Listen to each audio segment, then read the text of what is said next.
लेकिन आज प्रधानमंत्री ने कहा कि अग्निवीर युवाओं को या आर्मी को युवा बनाने के लिए एक प्रयास है, प्रयत्न है। लेकिन विपक्ष आतुर, इसी पर हम चर्चा करेंगे। डॉक्टर अभिजीत जसरोटिया हमारे साथ जुड़ चुके हैं। अभिजीत जी, आपका स्वागत है। और जगदीप सिंह जो है कांग्रेस के प्रवक्ता हैं, वो भी हमारे साथ जुड़ चुके हैं। जगदीप जी, आप आज की स्टेटमेंट को कैसे देखते हैं? क्योंकि प्रधानमंत्री ने स्पष्ट तौर पर कहा है कि हम जो हमारी अग्निवीर या अग्निपथ योजना है, जिसके तहत अग्निवीर को नियुक्त किया जाता है, वो एक प्रयास है कि सेना को युवा किया जाए। आप कैसे देखते हैं? विनोद जी, आभार आपका, शुक्रिया। निश्चित तौर पर ये एक बड़ी विडंबना है कि विजय दिवस पर माननीय प्रधानमंत्री नरेंद्र मोदी एक दफा फिर से सियासत करने से नहीं चूके, जो कि उनसे अपेक्षित नहीं था। दूसरी बात, मैं विनोद जी आज चाहूंगा, चूंकि इस डिबेट में हम बैठे हैं एक समुचित निष्कर्ष पर पहुंचने को। जी बिल्कुल बिल्कुल। जब दो पक्षों के बीच में किसी बात को लेकर वाद विवाद होता है तो वहां पर मुझे लगता है परिस्थिति जो है वो यस और नो में होनी चाहिए, ताकि स्थिति स्पष्ट हो समाज को। तो मैं बड़े कमतर शब्दों में कुछ बातें रखना चाहूंगा, कुछ सवाल भाजपा के प्रवक्ता से पूछना चाहूंगा, और बराए मेहरबानी मैं उम्मीद करूंगा कि वो उन सवालों के जवाब दे दे, तो समझ में आ जाएगा कि आखिर अग्निवीर है क्या, और ये जो सेना को युवा दिखाने की कोशिश हो रही है उसकी पीछे की हकीकत क्या है। मेरा पहला सवाल, जनरल मनोज मुकुंद नरवणे की वो किताब जिसका नाम था 4 stars of destiny an autobiography, उसको क्यों प्रतिबंधित किया गया? मेरा दूसरा सवाल, जब जुलाई 1 को मोशन ऑफ थैंक्स जो था प्रेसिडेंशियल एड्रेस में रखा गया, तब हमारे नेता माननीय राहुल गांधी जी ने शहीद अजय कुमार का जिक्र करते हुए पूछा था कि आपने अग्निवीर के शहीदों को वो समुचित न्याय आर्थिक तौर पर क्यों नहीं दिया जो आप बाकी शेष भारतीय सेना के शहीद हो चुके जवानों को देते हो। तो उसकी एवज में इस देश का रक्षा मंत्री सदन के बीच सरेआम झूठ बोलता है, और मैं चुनौती देकर आपको ये बताना चाहता हूं कि वो क्यों झूठ बोला गया। उन्होंने उनको इंटरप्ट करते हुए कहा था कि 1 करोड़ रुपए का मानदेय दिया गया, जबकि हकीकत यह है कि कुल 48 लाख रुपीस का अमाउंट एक था जो एसबीआई से मिला, जो कि इंश्योरेंस का अमाउंट था। और दूसरी इसमें बात, टोटल जो अमाउंट बनता है, जो इस फैक्ट चेक में सामने आया, 39,000 उस शहीद की तनख्वाह थी। बाकी के जो 2 उसको अमाउंट मिले उसमें गवर्नमेंट का इंश्योरेंस था और बैंक का इंश्योरेंस था। और आखिरी बात, विडंबना यह भी है कि इस देश की सेना ने भी झूठ बोला। ट्विटर पर पोस्ट किया गया कि शहीद के परिवार को 1 करोड़ की रकम जो है वो मिल जानी थी, लेकिन पुलिस वेरिफिकेशन की वजह से नहीं मिली। यद्यपि सच्चाई ये है कि वो इंश्योरेंस का आप सुन लेते हैं। मेरा सीधा सवाल, जवाब ले लेते हैं, क्या वो इंश्योरेंस का पैसा था? सियासत थोड़ी है। देखिए, प्रधानमंत्री नरेंद्र मोदी ने स्पष्ट कहा कि वो चाहते हैं कि रिफॉर्म्स लाया जाए और ये देश की एकता, अखंडता और सुरक्षा का मसला है। जी देखिए, सबसे पहले तो मैं आज, क्योंकि करगिल दिवस है और आज इस समय पर मैं इस दिन पे मैं सबसे पहले तो मुझे आज भी शहीद कैप्टन विक्रम बत्रा के वो लफ्ज़ याद है, और मैं ज़रूर दोहराना चाहूँगा ताकि सभी दर्शक सुन सके। जब करगिल के युद्ध में जाते समय उन्होंने एक बात कही थी, यहाँ तो मैं तिरंगा फहरा कर आऊँगा, नहीं तो उसी तिरंगे में लिपट कर आऊँगा। और जब उसी तिरंगे में वो लिपट कर आए तो इस पूरे देश ने जब वो देखा कि देखिए जज्बा हमारे देश के फौजी जवानों का कि वो अपने देश के लिए कुछ भी कर सकते हैं, और जाने से पहले ही सर कफन पे बांध के इस भारत माता के सपूतों ने जो ये काम किए हैं, जिसके लिए आज ये करगिल दिवस मनाया जा रहा है, तो उन सभी शहीदों को सबसे पहले मैं प्रणाम करता हूँ।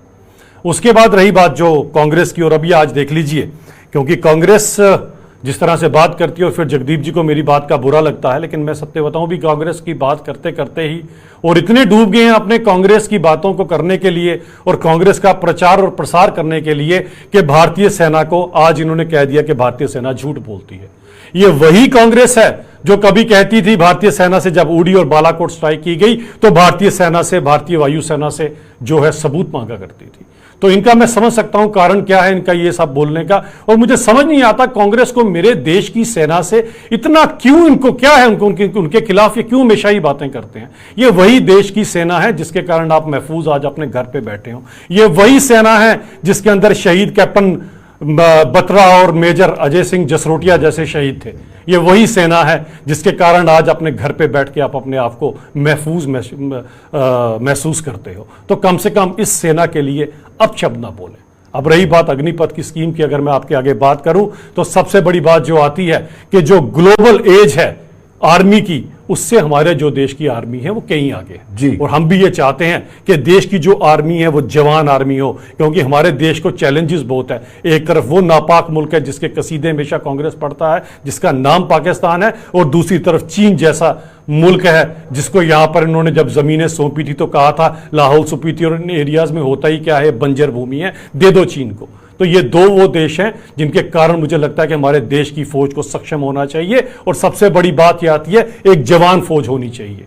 मुझे ये लगता है कि ये जो स्कीम दी गई, जिसके अंदर सबसे बड़ी बात यह है कि एक युवा को अपने देश के लिए सेवा करने का मौका मिलता है, और सेवा का कभी मोल भाव नहीं किया जाता। सेवा सेवा होती है। अगर ऐसा मोल भाव कभी कैप्टन विक्रम बत्रा करते तो कभी भी जाकर करगिल में अपने प्राणों की आहुति न करते, और अगर ऐसा ही मोल भाव हमारे ही मेजर अजय सिंह जसरोटिया शहीद करते तो कभी जाकर वो भी अपने करगिल में अपने प्राणों की आहुति ना देते। तो फौज कभी मोल भाव नहीं करती है। फौज इस देश के लिए है, उनको पता है कि अपनी माटी का जो कर्ज है वो कभी हम चुका नहीं सकते। और तभी जब फौजी अपने प्राण भी न्यौछावर करता है तो उसके बाद क्या कहता है कि हे धरती मां, मेरे पास एक ही जन्म था तुझे देने के लिए, काश मेरे पास 10-20 जन्म होते तो तेरे लिए मैं आभार देता। तो इतनी छोटी बात कर मेरी भारतीय सेना का अपमान ना करें। चलिए जगदीप जी, ये स्लोगन है मौका जिंदगी जिंदा दिली से जीने का, ये स्लोगन है इसका अग्निपथ स्कीम का, और मुझे लगता है कि कुछ इत्तलाफ हो सकते हैं,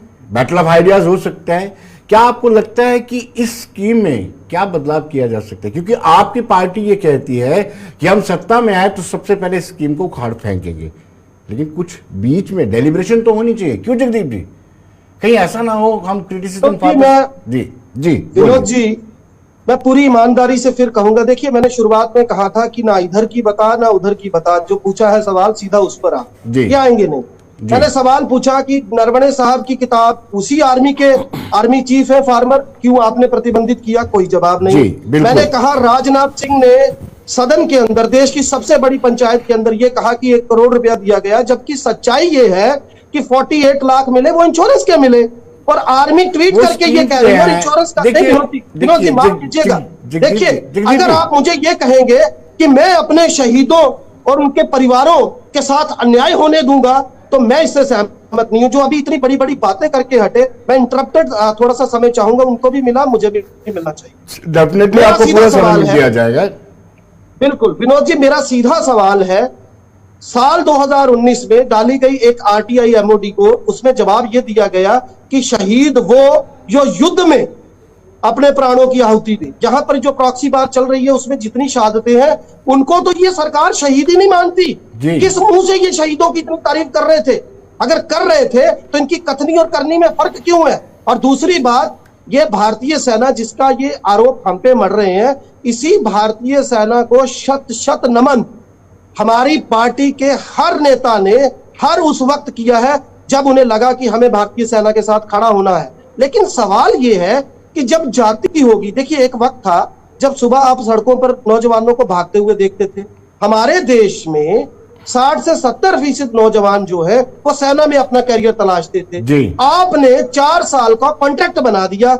यद्यपि एक सिपाही को तैयार होने में सही तरीके से हथियारों की संचालन से लेकर एक असल में एक डिसिप्लिन फौजी बनने में वक्त लगता है। दूसरी बात है, वही जवान जब 4 साल के बाद किसी प्राइवेट कंपनी में सिक्योरिटी गार्ड बन के दरवाजे ठेलेगा तो क्या ये उसकी डिग्निटी पर सवाल नहीं है? और मैं आखिर में फिर से पूछूंगा कि भाई साहब, आपने 1 करोड़ रुपए के अनुदान की बात की जो शहीद के परिजनों को मिलना था, जो कि सच्चाई नहीं है। इस पर क्यों नहीं बात कर रहे? इस पर सीधा सा जवाब क्यों नहीं देते? और क्यों फर्क है एक सेना के जवान की शहादत में और एक अग्निवीर की शहादत में? आपको याद है जो पंजाब में जवान शहीद हुआ था, एम्बुलेंस में 2 आदमी छोड़ के चले आए उस शहीद का पार्थिव शरीर, और आज ये बातें कर रहे हैं शहादत की, बड़ी बड़ी वो जलेबीदार बातें करके। ये बताना क्या चाहते हैं? जो सवाल पूछे सीधा उन पे आए। और उस पर जवाब जी। दें, आगे पीछे की बातें ना करें। जी जी जी जी अभिजीत जी, इन्होंने बड़े तीखे तंज किए हैं। और जो स्कीम कहती है अभिजीत जी, उसमें कि 48 लाख इंश्योरेंस मिलेगा, उसमें उन्होंने कोई प्रीमियम नहीं देना होता है, उसके प्लस 44 लाख एडिशनल मिलता है, जो स्कीम कहती है। अब मैं ये कहूँगा कि कम से कम जिस तरह से इन्होंने पहले अपनी बात आराम से की, अब आराम से सुन भी लीजिएगा सारी की सारी बातें। पहले तो फिर मोल भाव पे उतरा है, तो मुझे लगता है कि पूरे का पूरा उनको जो मिला और 1,65,00,000 के करीब है। खैर, अब इनको लगता है भारत की सेना भी झूठ बोलती है। चले, झूठ बोलना कौन जानता है, वो तो हम अच्छी तरह से जानते हैं। दूसरी बात, फिर मैं मोल भाव के ऊपर नहीं आना चाहता। ऐसा मोल भाव करके कहीं ना कहीं भारत के इन सैनिकों के लिए ये अपमान होगा जिस तरह की बातें। और ये मोल भाव की जो बातें करते हैं, 1 रैंक 1 पेंशन, जिसमें केवल 500 करोड़ रुपए उस समय बात की गई थी, वो देने के लिए हमेशा ही हमारे OROP के लिए इन्होंने हमेशा उन वेटरन्स को क्या क्या दिन दिखाए, वो वेटरन्स अच्छी तरह से जानते हैं। और जब उनको ये दिया गया, उस समय कांग्रेस के मुंह में क्या शब्द था, तो ये कम से कम ये मोल भावों की बात ना करे। और आपको कितनी चिंता है इस देश की आर्मी की, हम अच्छी तरह से जानते हैं सब चीजों के अंदर। अब चिंता किसको है कि भारत की फौज जो है वो अगर जवान फौज या इसका जो एवरेज जो एज है अगर वो जवानों की हो रही है, तो चिंता किसको है? या पाकिस्तान को है या चीन को है। और तीसरे यहां पर बैठे हैं, इनको भी चिंता है। अब इनको क्यों चिंता है वो मुझे समझ नहीं आएगी। देश का एक जवान, मुझे लगता है कि इतनी छोटी सी उम्र में जब वो जाकर सबसे पहले अपनी मातृभूमि का कर्ज चुकाता है, कि वहां जाकर अपनी मातृभूमि के लिए वो सेवा देता है, और 3-4 साल के लिए जब वो अपनी सेवा देता है, उसके बाद एक अच्छी खासी अमाउंट के बाद, कुल 4 साल की सेवा के बाद,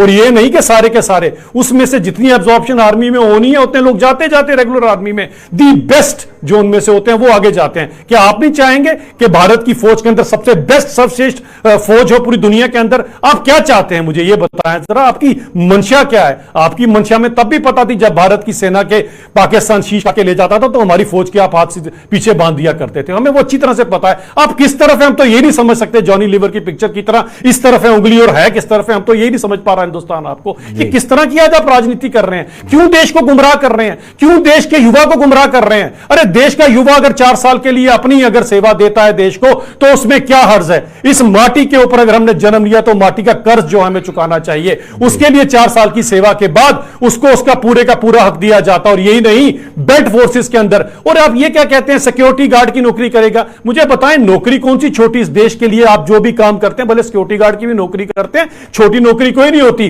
काम कोई छोटा नहीं होता, कोई बड़ा नहीं होता, लेकिन काम की मंशा और उसको देखने वाली नजरें जो उसे छोटा देखेंगी। तभी आप देखिएगा, सफाई कर्मचारी अगर कोई होता था तो उसके पांव हम ही ने जाके धुलाए थे। ये हमारे को पता, कम से कम काम की श्रेणी ना लेंगे। और रही बात बेल्ट फोर्सेस की, बेल्ट फोर्सेस जो हैं वो मैक्सिमम बेल्ट फोर्सेस इन सभी के सभी फौजी जवानों को जो है एब्जॉर्ब करेंगी अपने अंदर, जो पीछे रह जाएंगे। चलिए अभिजीत जी, छोटे से ब्रेक के बाद वापस लौटते हैं छोटे से ब्रेक के बाद।